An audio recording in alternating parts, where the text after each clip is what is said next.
Buenas tardes a todos. Esta es la tercera reflexión sobre esta Semana Santa y es sobre la virtud de la penitencia. La Semana Santa y toda nuestra vida pascual consiste justamente en participar de la cruz de Cristo, en participar de la muerte y la resurrección, la muerte y la vida, en este misterio en el cual todos nosotros estamos llamados, sin duda, a vivir esto que es la conversión de nuestro corazón. Y este tema es un tema que tiene mucho que ver o tiene mucho impacto en este momento en esta cuaresma que estamos viviendo, o en esta Semana Santa, porque nos vemos privados de acceder al sacramento de la confesión, nos vemos privados de acceder quizás a una vivencia más sacramental. Decía Santo Tomás de Aquino que en el sacramento de la penitencia hay, como en todo sacramento, él habla de la res et sacramentum y el sacramentum. La res es la cosa, sería la gracia, lo que se recibe por el sacramento. La res et sacramentum es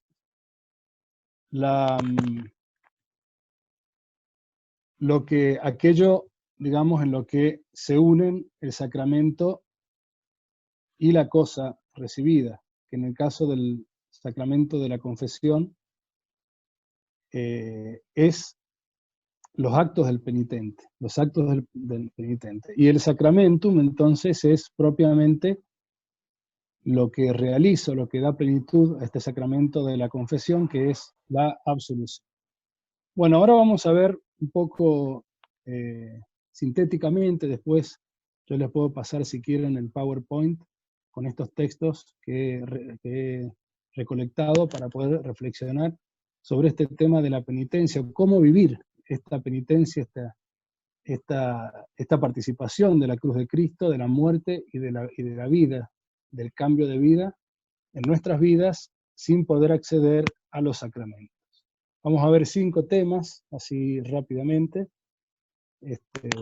Primero, ¿qué es lo que el magisterio de la Iglesia está diciendo hoy sobre este tiempo y cómo vivir la penitencia en la cuarentena?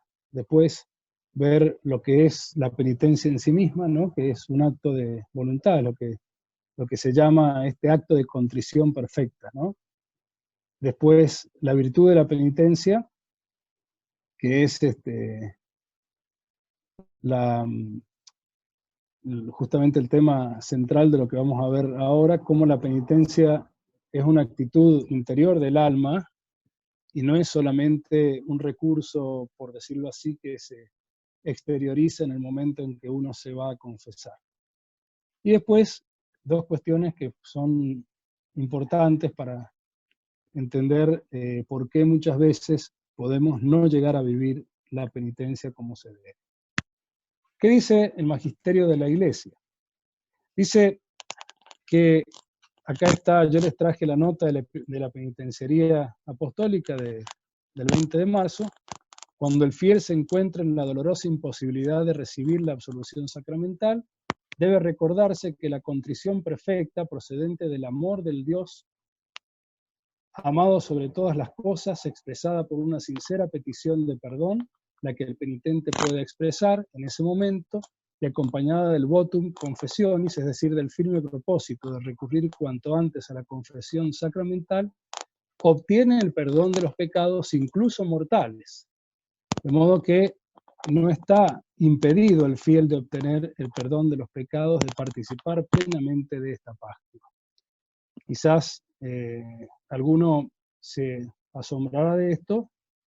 Yo recuerdo que cuando era más pequeño, más joven, tenía también esta visión un poco mágica, ¿no? De que el sacramento realizaba el perdón de los pecados y de otro modo uno no podía acceder a este perdón. Y lo del acto de contrición perfecta, como dice perfecto, uno por ahí lo tiene como algo medio imposible, y no es así. Hay un modo ordinario y un modo extraordinario de obtener el perdón de los pecados. Esto está en el Código de Derecho Canónico, Canon 960. Dice, la confesión individual e íntegra y la absolución constituyen el único modo ordinario con el que un fiel consciente de que está en pecado grave se reconcilia con Dios y con la Iglesia. Solo la imposibilidad física o moral excusa de esa confesión, en cuyo caso la reconciliación se puede tener también por otros medios, para que vean que no es una disposición excepcional de la Iglesia por motivo de, digamos, del coronavirus, sino que está ya en la vida de la Iglesia, este modo extraordinario. La contrición es lo indispensable para obtener el perdón de los pecados. Para recibir el saludable remedio del sacramento de la penitencia, el fiel ha de estar de tal manera dispuesto que, rechazando los pecados cometidos y teniendo propósito de enmienda, se convierta a Dios de todo corazón. Lo de todo corazón lo agregué yo, pero bueno, es el sentido del Canon 985. La culpa se perdona con la perfecta contrición, dice Santo Tomás de Aquino, que es la cita que les di en la primera charla, que incluye el propósito de confesarse y satisfacer. O sea que el perdón de los pecados es cuando cada uno abre su alma a Dios con un acto de contrición perfecta para que Él perdone. La absolución sacramental es la culminación de ese proceso, pero ya Dios perdona nuestros pecados en el momento en que nos arrepentimos con un acto de contrición perfecta. Bueno, vamos a ver qué es este acto de contrición perfecta, ¿no? Es un acto de la voluntad, no hay que confundir con la tristeza como pasión, como sentimiento. La penitencia es sin duda una tristeza del pecado cometido, pero no una tristeza en el sentido de una pasión, sino de un acto de voluntad, de una elección libre. Y yo les traigo estas citas porque Santo Tomás es muy claro, tiene por objeto un moderado dolor de los pecados pasados con intención de hacerlos desaparecer. Se trata del empeño de destruir el pecado pasado, en cuanto es ofensa a Dios. Su acto propio es ofrecer reparación hacia Dios por las faltas cometidas contra Él. Entiéndase por estas reparaciones, no cualquier reparación. Por eso cuando el sacerdote da una penitencia, en la confesión intenta buscar algo que ayude a reparar el daño cometido con el pecado, tanto el daño a uno mismo como el daño al prójimo. Y esta reparación tiene que ver sobre todo con todo aquello que me hace poder, como dice la cita anterior, poder hacer desaparecer ese pecado, ¿no? Todo lo que me llevó al pecado y que lo puede hacer cada vez menor y que desaparezcan las consecuencias de ese pecado en nuestra alma. Por supuesto, esto sin la ayuda de la gracia de Dios no es posible. Y es el desagrado y la reprobación de lo ocurrido en el pecado con la intención de eliminar las consecuencias. O sea, la ofensa de Dios y el débito de la pena, ¿no? El débito de la pena es todo ese desorden que queda en el interior por el pecado. ¿Cuándo hay contrición perfecta? Cuando brota del amor de Dios amado sobre todas las cosas. La contrición se llama contrición perfecta o de caridad. Semejante contrición perdona las faltas veniales, obtiene también el perdón de los pecados mortales, si se comprende la firme resolución de recurrir tan pronto, si comprende la firme resolución de recurrir tan pronto sea posible a la confesión sacramental, Catecismo de la Iglesia Católica y Concilio de Trento. Como vean, no estamos hablando de una doctrina nueva, pero quizás sí de una doctrina poco conocida, porque nos aferramos a veces al sacramento de la confesión, que está bien, acudir al sacramento, pero está mal si uno no considera la relevancia que tiene el acto de contrición como lo principal. Santo Tomás describe los pasos del acto de contrición, ¿no? Primero, es Dios quien mueve al hombre al arrepentimiento. Entonces, esa duda, esa cavilación sobre si estaré realmente arrepentido o no, de parte de Dios no hay ninguna duda, Él nos quiere atraer. ¿eh? Después tiene que haber un acto de fe, porque no es que me arrepiento del pecado porque solamente, digamos, me hice daño a mí mismo, como quien se hubiera afeado el alma. No, me arrepiento porque lo ofendí a Dios. Entonces, muchas veces, si uno está fuera de la vida de la fe, o está débil, o está en otra cosa, como tiene la cabeza en otra cosa, y no hay arrepentimiento perfecto. ¿Pero por qué? Porque no hay ese amor a Dios que me hace no querer ofenderlo. Y dice Santo Tomás que empieza el arrepentimiento por el temor servil. Ahí abajo les puse una cita para que la lean después, los que quieran. El temor servil es porque uno empieza por miedo a lo que significa ese pecado en relación con Dios, ¿no? Que lo he ofendido a Dios. ¿eh? Después hay un movimiento de esperanza, un movimiento de amor, de esperanza en el perdón de Dios, un movimiento de amor porque si realmente volvemos a Dios y valoramos todo lo que es Dios y la banalidad o lo pequeño por aquello en lo que pequé, esa criatura a la que convertí mi corazón, entonces amo a Dios, tiendo a amar a Dios y a despreciar ese pecado. Y termina en un movimiento de temor filial por el que uno ofrece a Dios voluntariamente su enmienda por reverencia, por amor a Él. Y este es el acto de contrición perfecta. Uno dirá, bueno, pero ¿cómo lo hago? Es que si uno abre el corazón, sí es posible. El único obstáculo puede ponerlo uno, y ya vamos a ver ahora cuáles son esos obstáculos, ¿no? La penitencia no es solo un acto, sino que es una virtud, debe ser un hábito. Santo Tomás explica por qué. Debe durar hasta el final de la vida, ya que el hombre siempre debe lamentar haber pecado, porque si le agradase el haber pecado, por esto mismo ya cometería pecado. Y después dice, el arrepentimiento del hombre debe ser continuo, ya porque el hombre nunca debe hacer nada que sea contrario a la penitencia, con lo que quebraría su disposición penitencial, ya porque siempre debe tener en su propósito aborrecer los pecados pasados. Es decir, se trata de una disposición interior del corazón. En la medida en que yo me aferro a la criatura y rechazo a Dios, y ya vuelvo al desorden de mi vida, ya empiezo a pecar en mi interior, como señalaba Jesús, ¿no? De los pecados que arrancan en el interior. Entonces, por eso la penitencia es una virtud que arraiga en el interior. Por amor a Dios, busco de todos los modos posibles permanecer unido a Él y rechazar y separarme de todo lo que me separa de Él. Y por eso la penitencia también tiene relación con otras virtudes, por ejemplo, con la fortaleza y con la templanza. Con la templanza porque evito los placeres que me separan de Dios. Con la fortaleza porque arremeto contra desafíos difíciles para poder estar con Dios. Pero todo arranca del amor de Dios.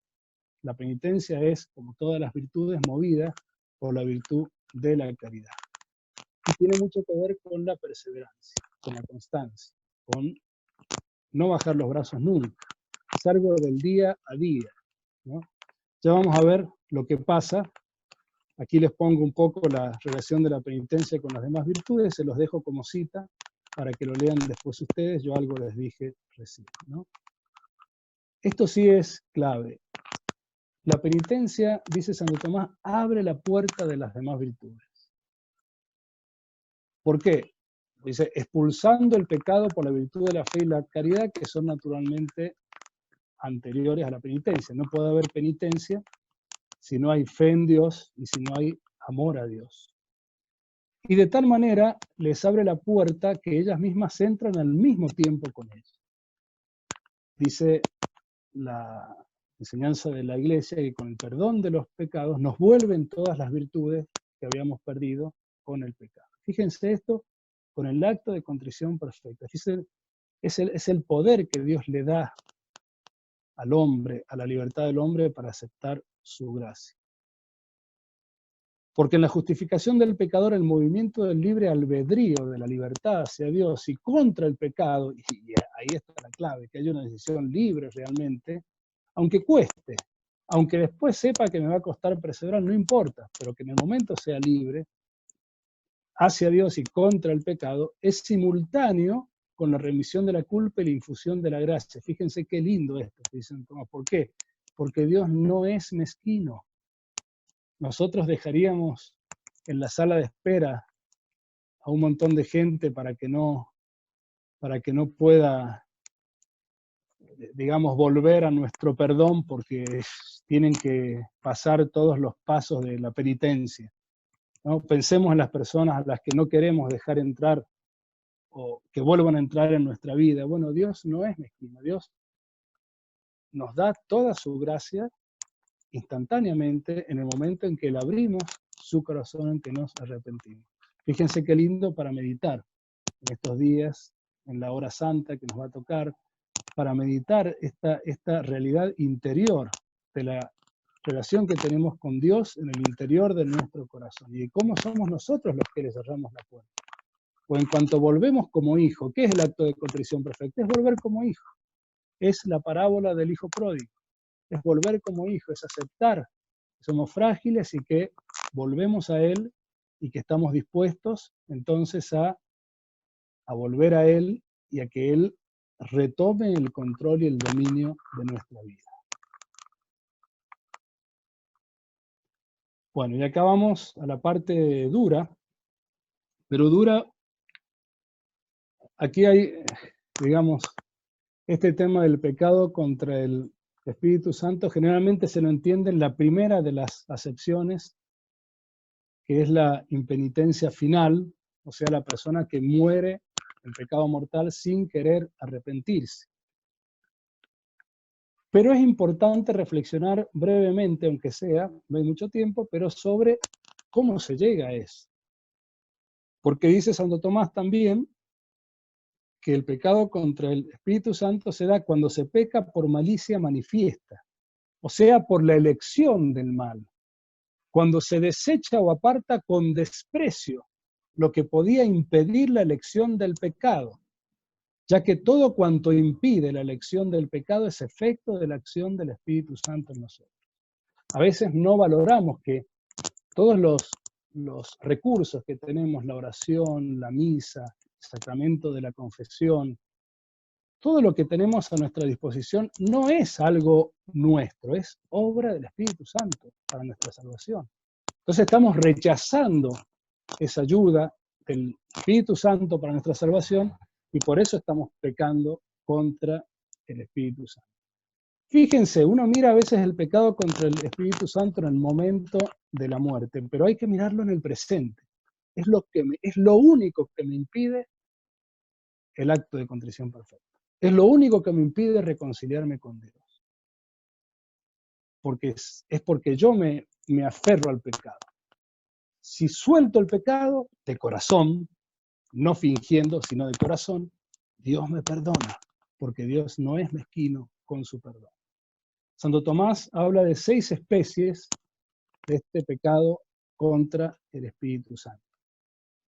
La desesperación, que destruye la esperanza que surge ante el pensamiento de la misericordia, es el desprecio de la misericordia de Dios. A mí nadie me puede salvar, a mí ni Dios me puede salvar. Ese pensamiento es pecado contra el Espíritu Santo porque desprecia, es un desprecio de la misericordia de Dios. No es solo una desconfianza, es un desprecio en el fondo. Si yo digo Dios no me puede perdonar, estoy despreciando la misericordia de Dios.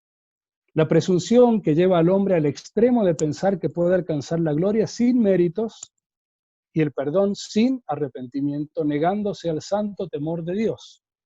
Es un desprecio de la justicia divina. No, Dios me va a salvar, es tan bueno que me va a salvar. Por supuesto que Dios es bueno y que te va a salvar. Pero estás despreciando, estás creyendo que te puede salvar con tus propios medios. Dios te va a salvar, pero Él te va a guiar. Es como si uno dijera, tengo una enfermedad grave, ahora que estamos con este virus. Bueno, yo tomando un vasito de agua me voy a salvar. No, no, no, tienes que dejarte guiar por los médicos. Bueno, aquí tienes que dejarte guiar por Dios, por la iglesia. La presunción es de aquellos que rechazan o que acuden a la iglesia cuando ellos quieren. ¿eh? La impugnación a la verdad conocida, hecho que sucede cuando alguien impugna la verdad de la fe conocida para pecar con mayor libertad. Qué presente está este pecado contra el Espíritu Santo, y muchos se impiden de acceder a la gracia de Dios porque se marean en su cabeza leyendo cualquier cosa, pero el problema no es lo que leen, sino esta decisión de impugnar una verdad que ellos saben, que ellos conocen por la fe, pero que no quieren reconocer porque de ese modo se sienten con mayor libertad para pecar. Fíjense este pecado, la envidia de la gracia fraterna, envidiando no solo al hermano en su persona, sino también el crecimiento de la gracia de Dios en el mundo, negándose de este modo a aceptar para sí el auxilio de la gracia interior. Ah, no, yo no soy santo, esto es para los santos, para los grandes santos. Entonces ahí hay una envidia de ese santo que hizo un camino que yo lo veo como espectacular, cuando el camino de la gracia es para todos, queridos hermanos, para todos nosotros, es para mí. Dios se ocupa artesanalmente de cada uno y Él me quiere salvar.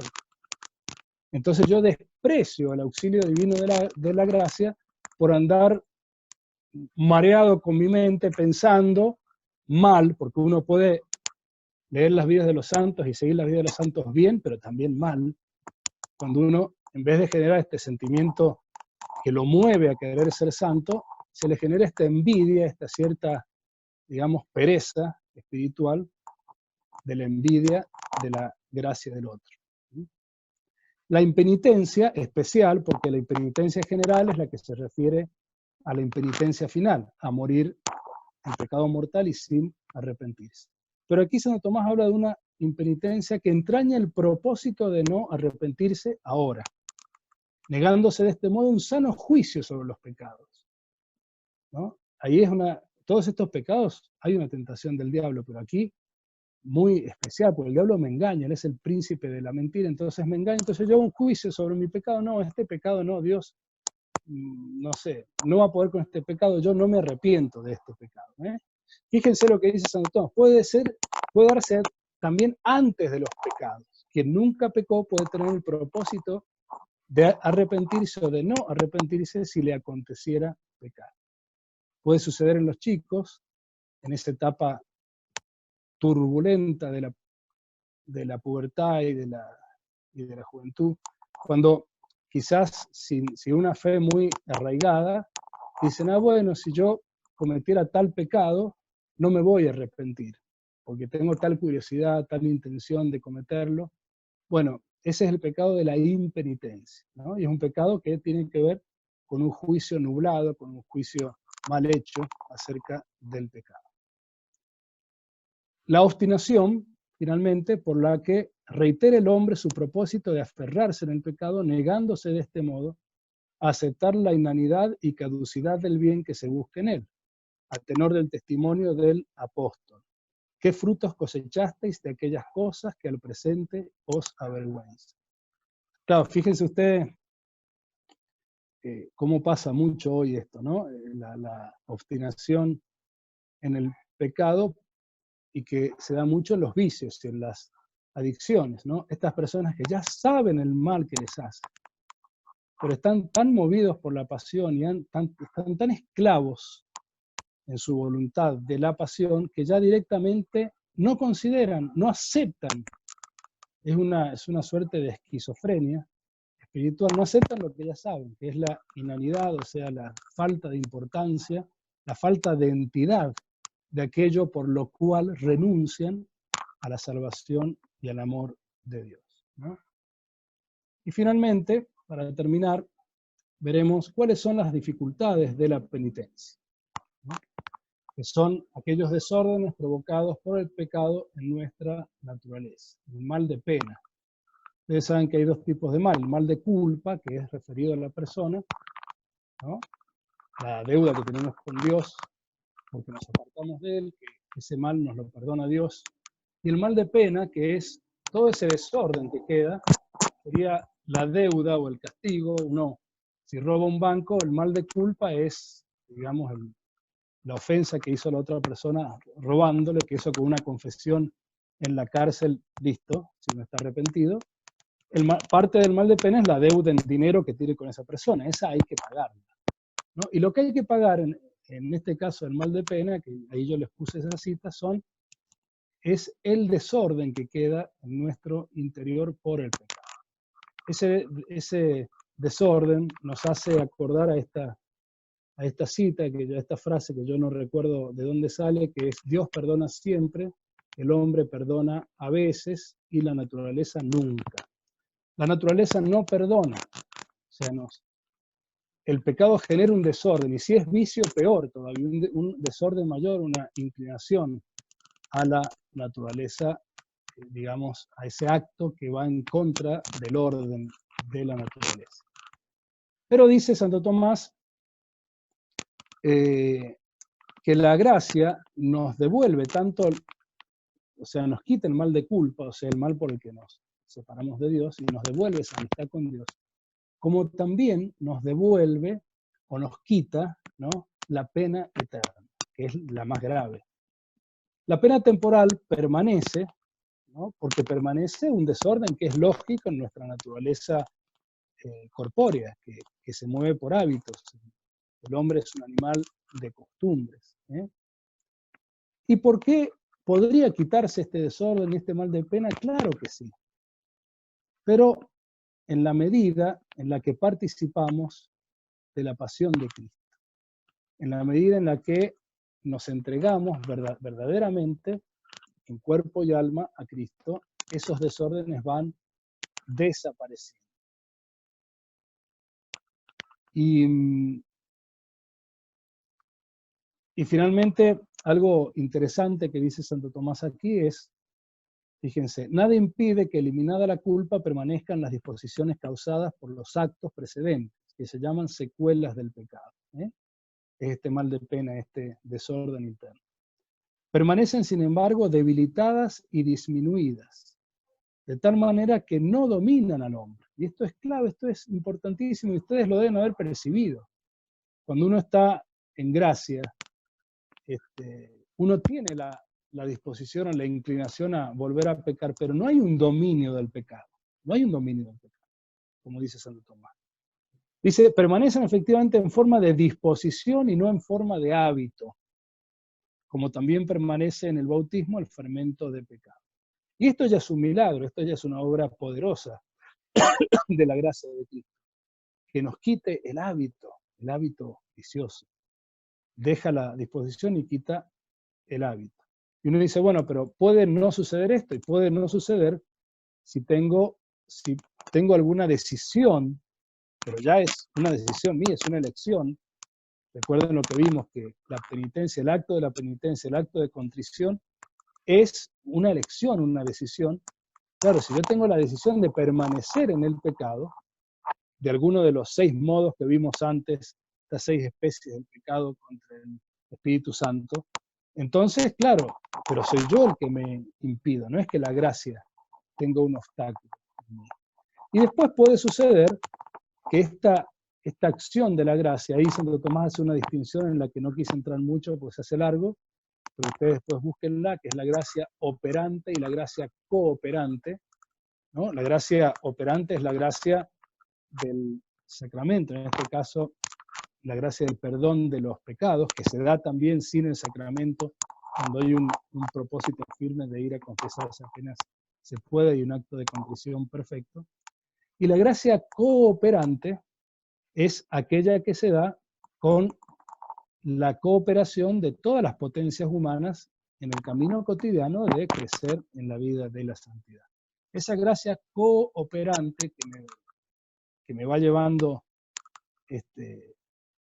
a poder superar definitivamente los pecados, ciertamente está, ¿no? Y está justamente en la medida en que se va actualizando con la virtud de la penitencia, con esa decisión firme de ir luchando contra el pecado pasado para desterrarlo de mi vida.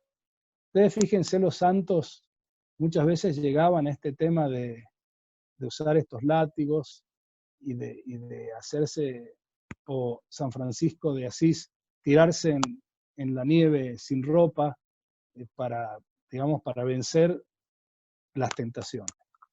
Bueno, no digo que nosotros vamos a hacer exactamente esas cosas, pero sí hay que ser enérgicos, sí hay que ser enérgicos. Un atleta de alta competición es muy estricto. Ahora todos los jugadores de primera de fútbol y aquellos deportistas profesionales están todos entrenando en sus casas, con un ritmo muy exigente. En la vida de la gracia, esto es excepcional. En el caso del deporte, solo algunos lo pueden hacer, tienen la voluntad y la fuerza para hacerlo. En la vida de la gracia, esa voluntad y esa fuerza nos viene de Dios. Es un don que viene de Dios. Pero ahí está la conversión, ¿no? La conversión a Dios y la aversión del pecado y la aversión de los bienes creados. De los bienes creados como centro de mi vida. Y el primer bien creado soy yo, ¿no? Como centro de mi vida. En la medida en que voy dejando que sea Dios el centro de mi vida, esto no hay que pensarlo como una cosa espectacular que se hace, no, esto es el día a día y usando todas las herramientas que la iglesia me brinda, porque la iglesia es experta en fabricar santos. Entonces me brinda la oración, me brinda todas las herramientas. Ahora estamos accediendo a través de las redes a una cantidad de recursos que se nos están brindando para vivir estos días. Bien, espero que podamos entonces aprovechar esta Semana Santa que se presenta de un modo extraño, se presenta sin duda como un tiempo de Dios, como un desierto, pero al desierto no hay que mirarlo con dramatismo, ¿no? Como si el desierto fuera lo terrible y nuestra vida cotidiana fuera lo lindo o lo agradable, porque esas cosas agradables que nos atraen todos los días de nuestra vida cotidiana, y son cosas perecederas todas, que en algunos casos nos pueden llegar a apartar de un amor más intenso a Dios. La Semana Santa, la Pascua, nos recuerda el misterio del Dios que se hace hombre, del Dios que viene a hacerse amigo de los hombres para, como dice Agustín, este gran santo, elevarnos, para deificarnos. Dios se hizo hombre para que el hombre se haga como Dios. Estamos llamados a un destino de gloria. Y estamos llamados a esa alegría inmensa de la salvación y a predicarla a todos los hombres. De modo que yo los invito a que vivamos estos días con espíritu de penitencia. La penitencia se vive con alegría, no es una virtud triste, si bien es una tristeza, pero es una tristeza del pecado. Es el motor de la superación, es el motor de la perfección, que abre la puerta a todas las virtudes y que tiene que estar sin duda movida por un gran amor a Dios, por un deseo de ser más amigos de Cristo, de estar más unidos a Cristo y de vivir con los hermanos esta vida que nos ha regalado Dios, esta amistad en Él, amistad en Cristo. En Fasta la llamamos también amistad miliciana, amistad militante, amistad de quien se sabe que en este mundo está militando la evangelización, militando la predicación del Evangelio, militando este discipulado de Cristo que nos lleva a crecer en la vida penitencial. Y que el Señor nos deje y nos permita, Él lo quiere, pero bueno, que abra nuestro corazón, que nos dé esa gracia fuerte de abrir nuestro corazón encerrado, para que la alegría de esta Pascua supere la alegría de todas las Pascuas anteriores, porque cada Pascua tiene que ser el presente de nuestra salvación, el presente de nuestra muerte al pecado, el presente de nuestro renacer a la vida de hijos de Dios para redescubrir la presencia de Dios y la presencia de nuestro Señor.